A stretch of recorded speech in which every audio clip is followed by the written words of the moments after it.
Hai Andika, guys di sini. Di video kali ini kita akan membahas sebuah smartphone yang memiliki RAM 8 GB termurah sampai saat ini. Apa? RAM 8 GB kurang? Muntun bercanda. Maunya yang 32 GB. Kalau mau yang 32 GB, kalian bisa cari di laptop MSI. Contohnya seperti MSI G66 Rider ini.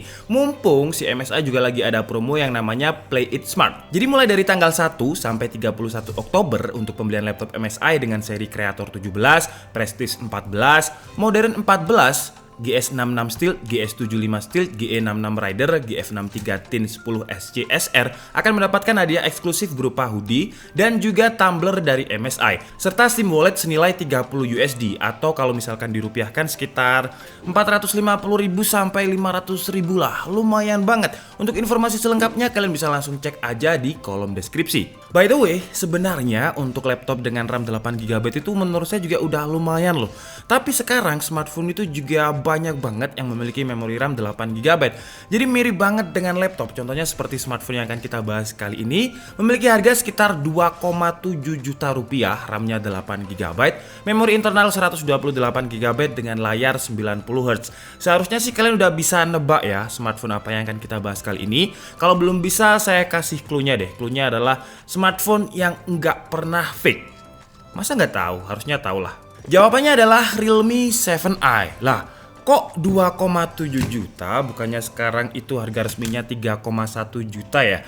Ya, harga resmi itu adalah harga SRP dan kalian bisa banyak banget menemukan harga jauh di bawahnya. Contohnya saya beli ini sekitar 2,7 juta. Untuk link pembeliannya seperti biasa, kalian bisa langsung cek di kolom deskripsi. Jadi harus diakui kalau Realme 7i ini memiliki spesifikasi yang menarik banget di harga 2,7 juta, bukan yang 3,1 juta ya. Jadi untuk memori RAM-nya udah 8 GB, memori internalnya 128 GB dan layarnya pun juga sudah 90 Hz. Jadi Realme bisa membuat RAM 8 GB termurah di smartphone dan juga layar 90 Hz termurah di smartphone. Kemudian untuk chipsetnya juga udah menggunakan chipset terbaru dari Qualcomm yaitu Snapdragon 662. Pertanyaannya, apakah memori RAM 8 GB ini tidak bottleneck atau pantas untuk disandingkan dengan Qualcomm Snapdragon 662? Karena untuk skor Antutunya menurut saya kalau dibilang mid-range menengah ke bawah lah, dengan skor Antutunya itu sekitar 180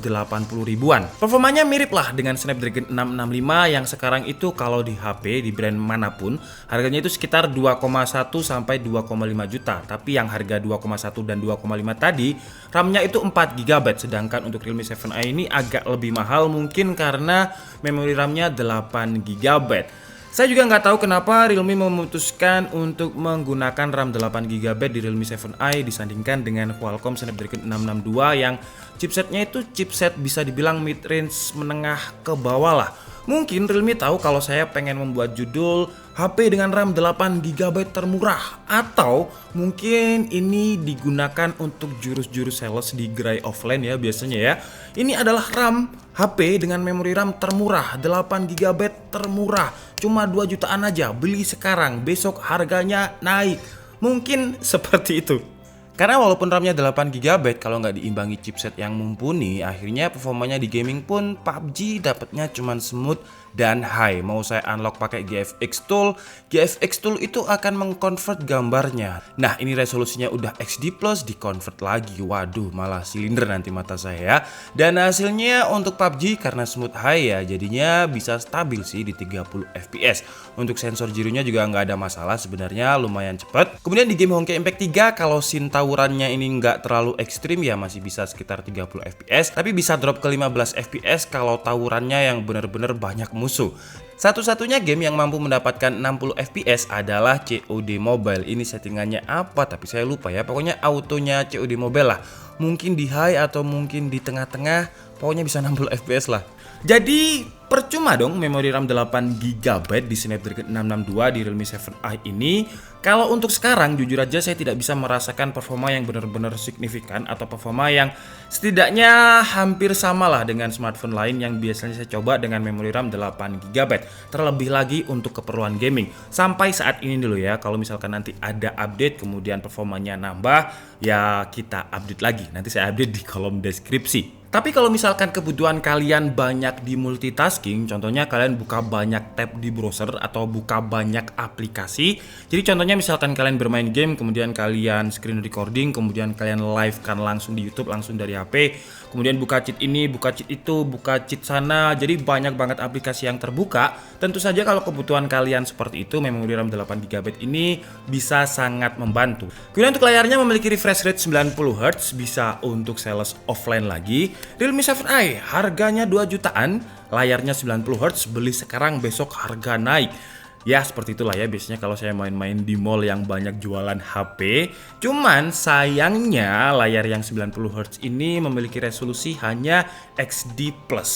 Saya banyak banget nge-review HP-HP murah yang biasanya 700.000 sampai 1,5 juta, itu pun layarnya Full XD loh ya. Jadi ini kenapa kok masih XD+? Walaupun layarnya 90Hz menurut saya ya kalau cuma untuk UI-nya aja yang satset biar lebih smooth ya. Kalau misalkan kita swipe up, swipe down untuk UI-nya aja, karena performanya kalau misalkan digunakan untuk bermain game pun 60 FPS aja agak ngoyo gitu loh, apalagi kalau misalkan 90 FPS. Jadi kalau misalkan saya disuruh memilih, saya akan lebih memilih refresh rate yang 60Hz aja tapi layarnya Full HD+.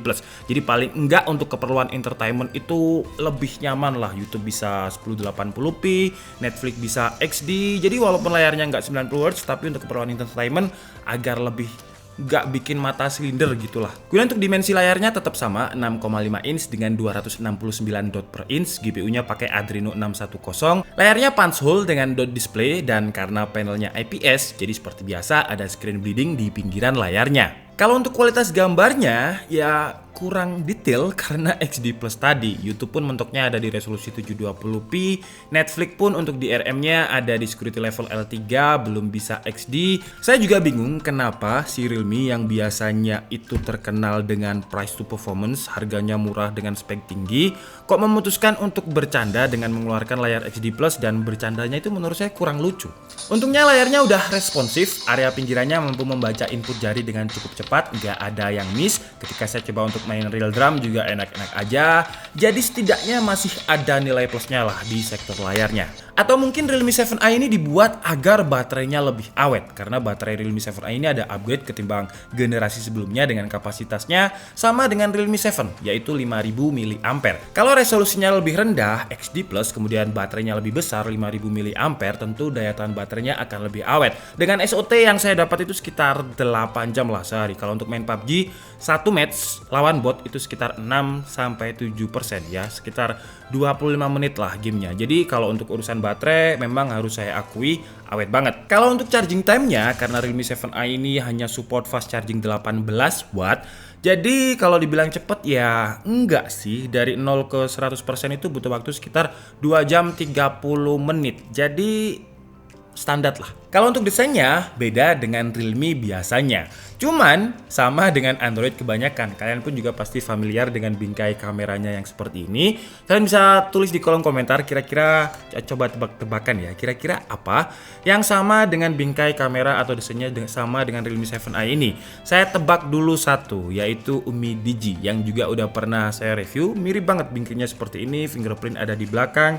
Jadi beda dengan Realme biasanya tapi sama dengan Android kebanyakan. Untuk kameranya, quad kamera, kayaknya mau HP sejutaan pun sekarang juga ada 4 kameranya, yang jujur aja saya pribadi jarang pakai 2 kamera yang 2 megapikselan itu. Jadi main kameranya 64 megapiksel dengan bukaan 1,8. Kemudian untuk lensa ultra wide-nya 8 megapiksel, dan lensa yang jarang saya pakai yaitu 2 megapiksel lensa black and white, 2 megapiksel lensa macro. Kemudian untuk selfie kameranya cukup menarik karena memiliki resolusi 16 megapiksel dengan sensor dari Sony IMX471. Oke, sekarang ini adalah kamera belakangnya di resolusi 1080p 30 fps. Kalau di layarnya sini ya, fokusnya ini kayak agak gimana gitu. Ini padahal kalau dibilang low light juga nggak low light banget. Sekarang itu sekitar jam setengah 5 mau maghrib. Nah, jadi masih cukup terang lah seharusnya. Kira-kira langitnya segitu. Bukan mendung ini ya. Waduh, itu ada suara orang geber motor.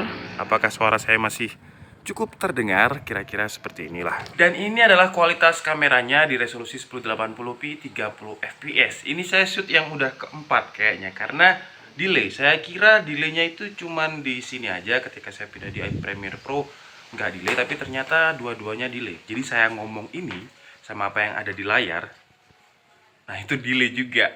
Jadi apa yang ada di Realme 7i sekarang tertampil di layar itu delay, dan ketika saya pindah di Adobe Premiere Pro itu juga delay.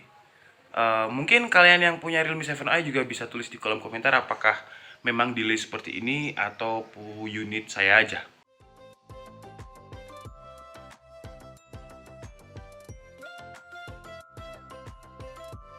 Kemudian untuk hal lain yang menurut saya juga penting selain spesifikasi adalah vibration-nya atau haptic feedback. Karena setiap hari kita pasti pencet ini ya. Dan untuk Realme 7i ini menurut saya feel-nya sama dengan Realme 7 yang kita review kemarin. Jadi kalau saya ibaratkan itu kayak belnya becak yang kemudian kan dia mendarat Nah ini sama nih kayak Realme 7 kemarin. Nah jadi kemudian untuk sensor-sensornya lengkap. Yang absen itu adalah temperatur sensor dan pressure sensor. Jadi gyro, proximity, kompas, orientation, accelerometer itu ada. Kemudian juga ada sensor fingerprint yang ada di bagian belakang. Di bagian kanannya ada volume up and down, kemudian ada tombol lock dan off. Di bagian bawah ada audio jack, ada konektor Type-C, ada speaker. Di bagian kirinya ada SIM tray. Kemudian untuk layarnya udah dilapisi Corning Gorilla Glass, cuman kalau bagian belakangnya masih plastik walaupun dia glossy gimana. Memang kalau dilihat kayak kaca, tapi ketika dipegang, wah plastik. Oke guys, jadi mungkin cukup segitu aja ya video review dari Realme 7i kali ini, dan kesimpulannya ya sesuai judul lah. Kesimpulannya Realme 7i adalah sebuah smartphone dengan RAM 8GB termurah, layar 90Hz termurah. Tapi apakah RAM 8GB-nya ini kepake? Tergantung kebutuhan. Kalau kebutuhan saya sih enggak, karena saya jarang banget multitasking di sebuah smartphone karena menurut saya layarnya kurang lebar. Kalau dari segi performa pun 8GB dipadu dengan chipset yang mid range menengah agak ke bawah, ketika saya gunakan untuk bermain game juga performanya sama lah dengan HP yang 2 jutaan kecil, 2,1 sama 2,5 juta tadi. Kemudian untuk termurahnya yang kedua yaitu layar yang 90Hz, ini pun juga tergantung kebutuhan. Kalau misalkan kalian adalah orang yang suka swipe up, swipe down di menunya, kemudian di beberapa aplikasi sosial media, ya menurut saya sih ya nggak masalah. Cuman kalau saya sih karena 60-90Hz itu menurut saya tidak terlalu terasa yang bener-bener banget gitu. Jadi kalau saya sih lebih prefer yang 60Hz tapi layarnya Full HD+. Jadi kalau misalkan digunakan untuk nonton YouTube itu bisa Full HD, kalau bisa Netflix bisa XD juga lebih baik. Menurut saya seperti itu. Oke, jadi mungkin cukup segitu aja video review kita kali ini. Saya minta maaf kalau ada kesalahan dalam penyampaian informasi. Seperti biasa kalian bisa mengkoreksinya di kolom komentar. Saya Nika Setiabudi and see you on the next video. Bye bye.